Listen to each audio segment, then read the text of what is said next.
खोरी गांव में अपने आशियाने टूटने का डर जहां लोगों में दिखाई दे रहा है, वहीं बच्चे इस खौफ से अछूते नहीं है। बच्चों का भी रो रो कर बुरा हाल है। रोते हुए बच्चों का कहना है कि उनका घर तोड़ा जा रहा है, जिससे वो बेहद दुखी हैं। उन्होंने सरकार से अपील की कि उनका घर न तोड़ा जाए।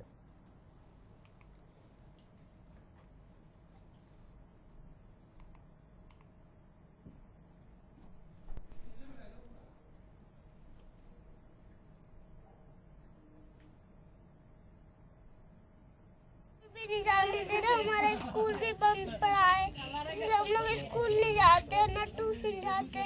ट्यूशन में बस दीदी हमारी बोलती तुम लोग ट्यूशन कब आओगे। हमने बोला हमारे पास पैसे नहीं है, ये घर टूट रहे हैं, इसलिए हम लोग नहीं जाते ट्यूशन।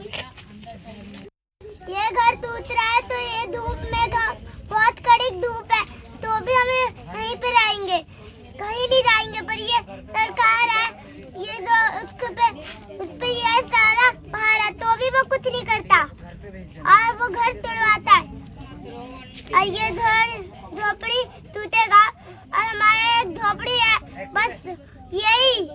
और ये बारिश के वजह से हम लोग रह नहीं पाते थे, और आज ये घर टूट रहा है तो हम क्या करेंगे। तो फरीदाबाद के खोरी गांव में सुप्रीम कोर्ट के आदेश के बाद तोड़फोड़ की कार्रवाई को प्रशासन अंजाम दे रहा है। खोरी गांव में बड़ी संख्या में सुरक्षा बलों को तैनात किया गया है। कई लोग बेघर हो गए हैं क्योंकि तोड़फोड़ की कार्रवाई शुरू कर दी गई है। 2 दिनों से लगातार तोड़फोड़ की कार्रवाई चल रही है, लेकिन इस बीच वहां के लोग विरोध भी कर रहे हैं। पूजा शर्मा हमारी संवाददाता ज्यादा जानकारी के साथ जुड़ रही हैं। पूजा, जहां एक तरफ तोड़फोड़ की कार्रवाई 2 दिनों से लगातार चल रही है, दूसरी तरफ लोगों का दर्द सामने आ रहा है। बच्चे जिस तरह से बता रहे हैं कि ना ही वो स्कूल जा पा रहे हैं, ना ट्यूशन जा पा रहे हैं, और जब अब उनका आशियाना भी छिन रहा है, जब उनकी छतों को तोड़ा जा रहा है, तो आखिर वो जाए तो जाए कहां। बिल्कुल, भविष्य बहुत ही हृदय विदारक जो है वो स्थिति होती है जब इन बच्चों से बात की जाती है।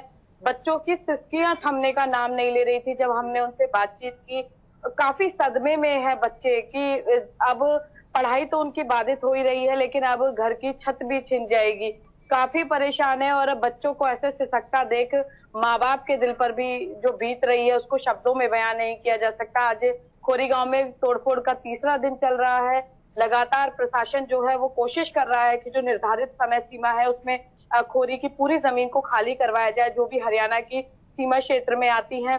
आपको बता दें कि 20 जुलाई को जो है सुप्रीम कोर्ट में प्रशासन को रिपोर्ट सबमिट करनी है और 19 जुलाई तक खोरी गांव को खाली करवाना है। मात्र 4 दिन शेष है कार्रवाई को अंजाम देने में। मानसून सीजन चल रहा है, तो ऐसे में तमाम तैयारियों के साथ जल्द से जल्द प्रशासन चाहता है कि खाली करवा दिए जाए खोरी के आशियाने, और ड्रोन कैमरे के जरिए उनकी कवरेज करवाई जा रही है ताकि रिपोर्ट कैमरे कवरेज के साथ कोर्ट में जमा कराई जाए। और इन सबके बीच में अधिकारियों को लेकर जो है तमाम दिशा निर्देश जो है वो आला अधिकारियों द्वारा दिए जा रहे हैं। ड्यूटी मजिस्ट्रेट नियुक्त किए गए हैं।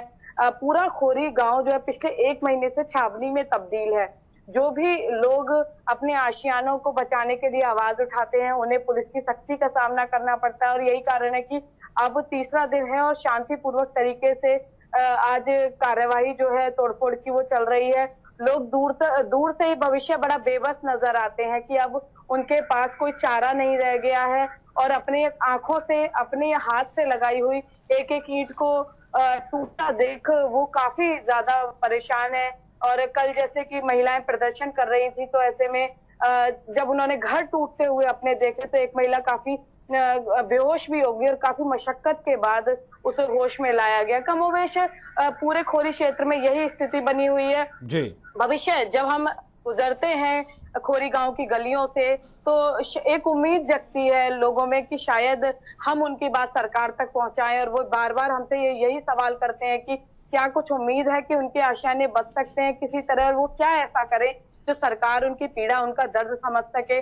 पुनर्वास नीति की बात सरकार कर रही है, लेकिन 17,000 रुपए देने और आसान किस्तों की बात पर लोग जो है बिल्कुल तैयार नहीं है। और भविष्य कोरोना में जब काम धंधे सभी लोगों के लगभग अभी तक पटरी पर नहीं आए हैं, तो ऐसे में वो गरीब लोग, जो कोई पेंटर का काम करता है, कोई ऑटो चलाता है, तो कोई घरों में काम करती हैं महिलाएं, तो ऐसे में वो लोग कैसे जो है वो किस्तों का अदा करेंगे, कैसे बिल्कुल, वो जाहिर तौर एकमुश्त पर एक राशि बड़ी देंगे। चुनौती है उन लोगों के लिए भी किराए जिनके पे मकान सर से अब छत छिन रही है। बहुत बहुत शुक्रिया आपका।